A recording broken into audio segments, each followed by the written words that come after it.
అమ్మా, మీరు చెప్పినట్టుగానే సమానంగా 5 బ్యాగులు డబ్బు సర్దాం. ఇప్పుడు వీటిని ఏం చేయమంటారమ్మా?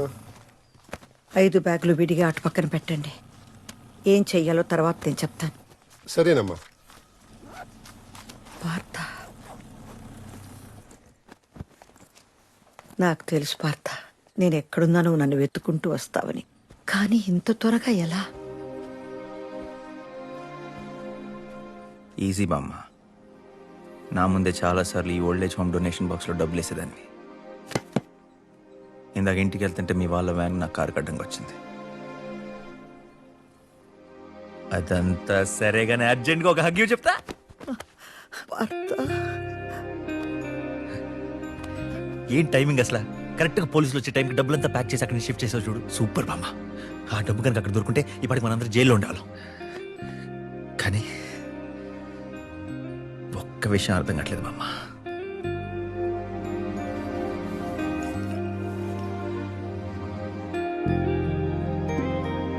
నిజం ఎందుకు దాచావు?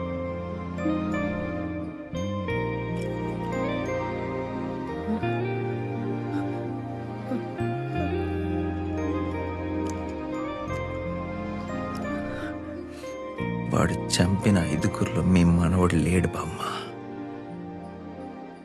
వాడు చంపిన 5గురిని కాదు, 6గురిని, నీ భర్తతో సహా.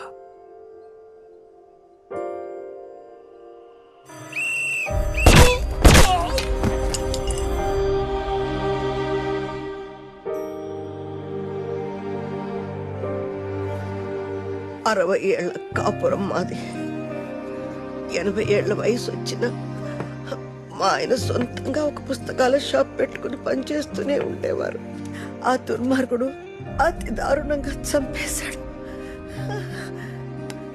అలాంటి వాడిని వదిలిపెట్టకూడదు అనుకున్నాను. ఈ కేసు గురించి ప్రతిరోజు పోలీస్ స్టేషన్కి వెళ్ళేదాన్ని.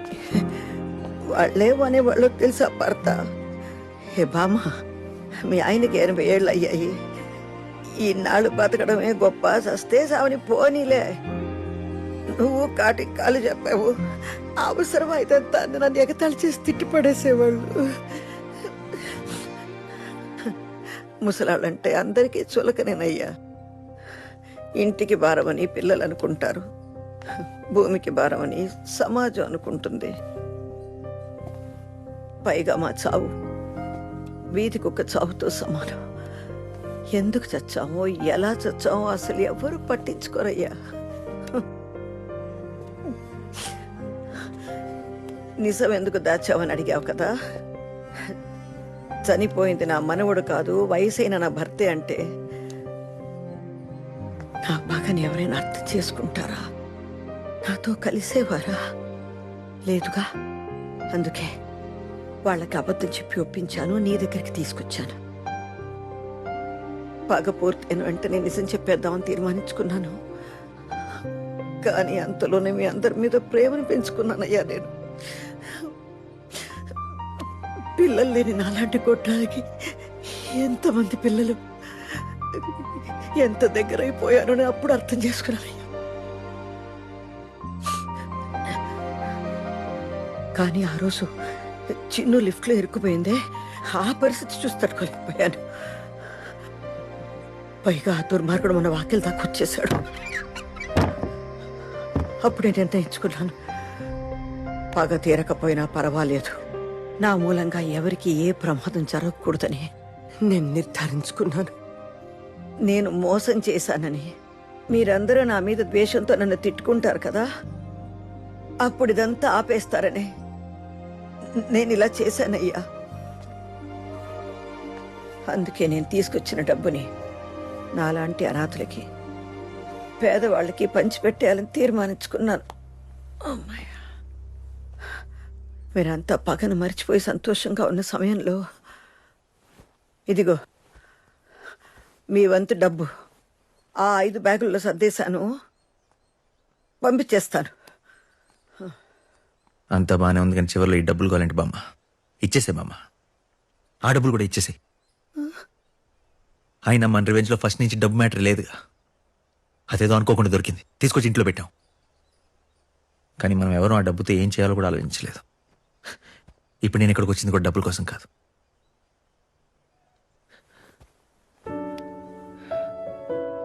మా బామ్మ కోసం. ఒంటరిగా బతికేవాడిని.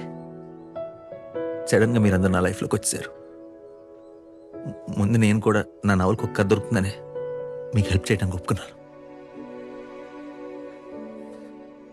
కానీ ఇప్పుడు నాలో 1% కూడా స్వార్థం లేదు మామ. ప్రేమ మాత్రమే ఉంది. ఈ అనాథకి ఇంత మంచి కుటుంబం దొరికిందంటే అది నీ వల్లే. ఇప్పుడు మీలో ఏ ఒక్కరు కనపడకపోయినా నాకేం చేయాలో తెలియదు.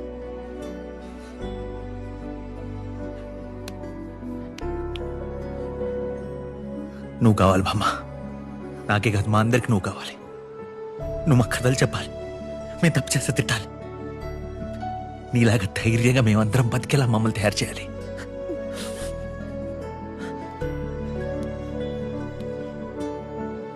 వాళ్ళందరికీ నువ్వు ఎక్కడున్నావు అని చెప్పాను.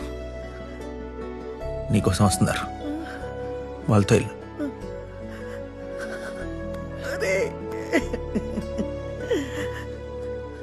చిన్ను ఐస్ క్రీమ్ అడిగింది, వెళ్ళి తీసుకొస్తాను. నీకు స్ట్రాబెరీ హొక్కిగా. తప్పించుకున్నారు. ఇంకా వాళ్ళని ఇరికిచ్చడం, పోలీసులకి పట్టించాలనుకోవడం అనవసరం. వాళ్ళు ఎక్కడుంటారో తెలిసింది కదా, ఒక్కరిని కూడా వదలకుండా చంపేద్దాం. హలో, అవును రసూల్నే మాట్లాడుతున్నాను. ఏంటో చెప్పండి.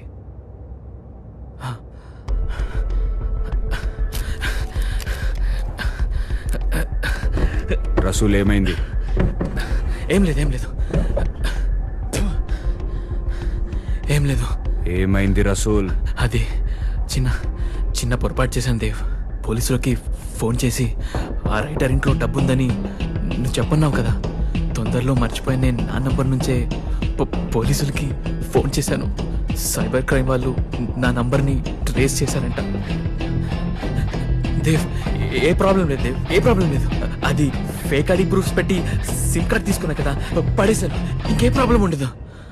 వదిలే, నీ జేబులో ఉన్న పెన్ ఇవ్వు.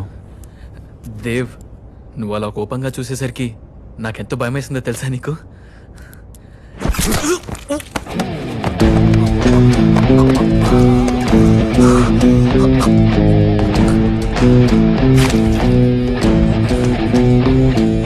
నీ దాకా వచ్చిన పోలీసులు నా వరకు రాలేరా?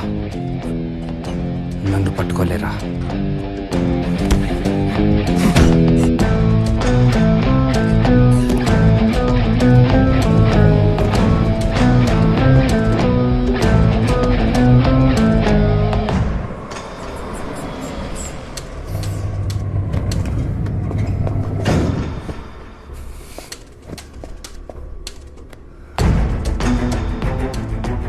సారీ రసూల్, ఇంకెవ్వరిని చంపొద్దు అనుకున్నా.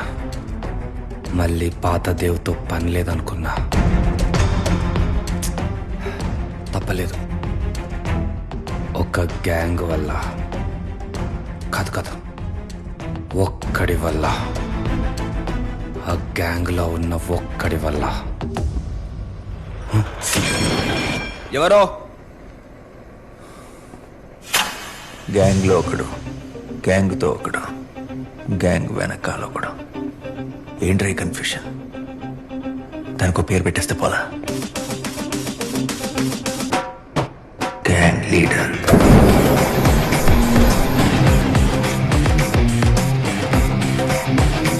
బాగుందా? ఏంట్రా డైరెక్ట్గా నా గ్యారేజ్కి వచ్చేసావు? ఏం చేయని చెప్పు. ఇప్పుడు నాకు ఒక బామ్మ ఉంది, రోజు గుడికి వెళ్తుంది. ఒక అమ్మ ఉంది, పొద్దున్నే మార్కెట్కి వెళ్తుంది. ప్రేమించిన ఒక అమ్మాయి ఉంది, జాబ్కి వెళ్తుంది. కాలేజ్కి వెళ్తున్న చెల్లెలు ఉంది, స్కూల్కి వెళ్తున్న కూతురుంది. కానీ నువ్వు బతుకున్నంత కాలం బయటకు వెళ్ళిన వాళ్ళు తిరిగి ఇంటికి వచ్చేంత వరకు నేను భయపడుతూనే ఉండాలి. అవసరం అంటావా? అది నిన్నే లేకుండా చేస్తే? ఒంటరిగా నా ప్లేస్కి వచ్చి నన్ను చంపేస్తా అంటున్నావు? అంత ధైర్యం ఎక్కడి నుంచి వచ్చింది? ఒలింపిక్స్లో లాంగ్ జంప్లో వరల్డ్ రికార్డ్ ఎంతో తెలుసా? 9 మీటర్లు. అబ్బో అనుకున్నాను. కానీ ఈ మధ్య ఒకటి జూలో ఫుడ్ పెట్టడానికి లోపలికి వెళ్ళి సింహం బయటే ఉందని తెలుసుకుని దాని నుంచి తప్పించుకోవడానికి ఒక లాంగ్ జంప్ చేశాడు. అదెంత తెలుసా? 10 మీటర్లు.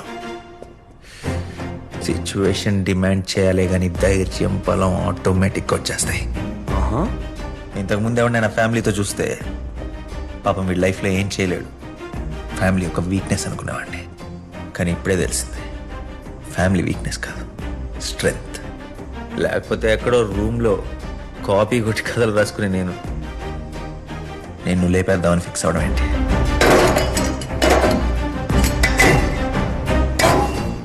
రే, నేను ఇంకా థ్రిల్లర్ జోనర్లోనే ఉన్నాను. సైకో కిల్లర్ జోనర్లోకి వెళ్ళేలాగా మొదలెట్టేద్దాం. ఏంటాను మొదలెట్టేది?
నాకు ఒక కుటుంబాన్ని గిఫ్ట్గా ఇచ్చింది నీకు.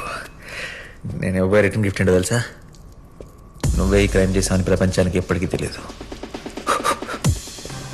సో మిస్టర్ దేవ్ ఇండియాస్ #1 రేసర్గానే చచ్చిపోతున్నాడు.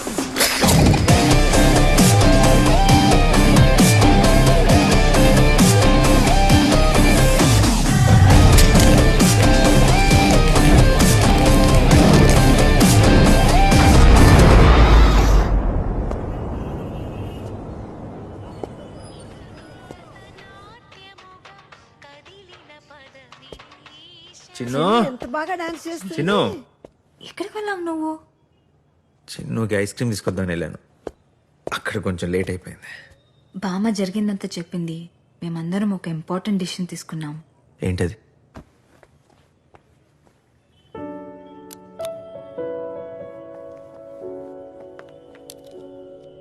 అవును, రివెంజ్ని వదిలేద్దామని డిసైడ్ అయ్యాం. నాకిప్పుడు కొడుకు చనిపోయాడన్న బాధ లేదు. దేవుడు నాకు మరో కొడుకునిచ్చాడు. ఇక నాకు పగ అవసరం లేదు. వద్దు నాన్న, వాడిని వదిలేద్దాం. వాడు చేసిన పాపాలని వాడే అనుభవించి చావని. అన్నయ్య కోసమే కదా రివెంజ్ మొదలుపెట్టింది. అన్నయ్య దొరికాక ఇంకా రివెంజ్ ఎందుకు?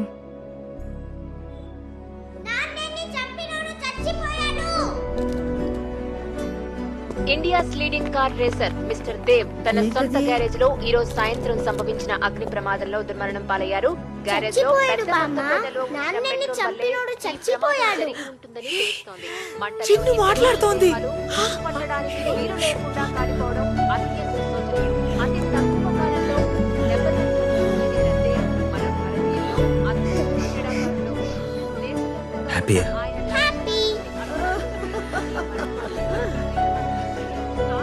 ఐస్ క్రీమ్ తిందాం.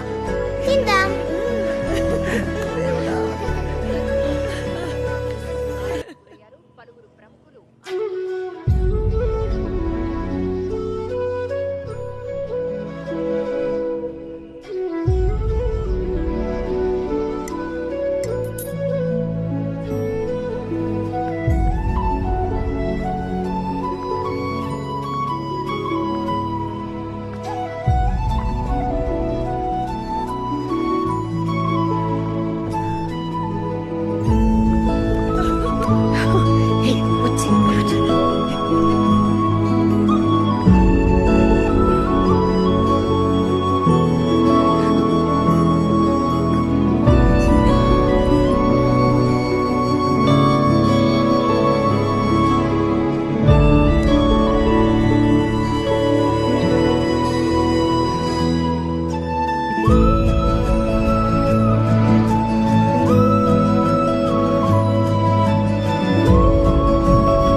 ఏం కేసు అయ్యా ఇది?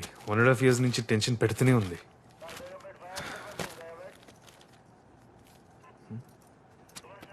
ఈ కుక్క గొలుసు ఎక్కడి నుంచి వచ్చింది సార్? ఆ రోజు స్పాట్ లో మనకి కొన్ని గుర్తు తెలియని రక్తం మార్కలు కనిపించాయి కదా, వాటిని ఫోరెన్సిక్ ల్యాబ్ లో చెక్ చేయిస్తే అది యానిమల్ బ్లడ్ అని తెలిసింది. అదే రోజు ఆ దొంగలు బ్యాంకుకు 500 మీటర్ల దూరంలో ఒక కుక్క పిల్లను గుద్దేశారు సార్. అది అక్కడికక్కడే చచ్చిపోయింది. దాందే సార్ ఈ బెల్ట్. శ్రావణి, ఈ కుక్క పిల్ల ఎవరితో కనుక్కున్నారా? Okay, next. మీ పేరేంటి? సురేష్. సురేష్ గారు. Okay okay sir. Thank you. ఏం పేరు మీది? ఫనీ. ఫనీయా? ఫనీ నేమ్. నెక్స్ట్ పేరు? సుకుమార్. నేను Telugu cinema director. Oh hello sir, మీరు డ్రామా ల్యాండ్ డైరెక్టర్ కదా? డ్రామా ల్యాండ్ నేనే. నేను తెలుగు సినిమాలు పెద్దగా చూడండి, ఓన్లీ హాలీవుడ్. మరి ఈ బుక్? ఇది original. It is based on true story, my story. మీ బుక్ నాకు చాలా బాగా నచ్చిందండి. సినిమా చేద్దాం అనుకుంటాను. రైట్స్ ఇస్తారా? ఆఫ్ కోర్స్, ఎందుకేమన్నా. కానీ ముందు మీ ఆటోగ్రాఫ్ కావాలి. తప్పకుండా. ఈ పుస్తకం నా బామ్మకి, అమ్మకి, భార్యకి, చెల్లికి, కూతురికి, శ్రావణికి అంకితం. మీ పెన్సిల్ పార్థసారథి.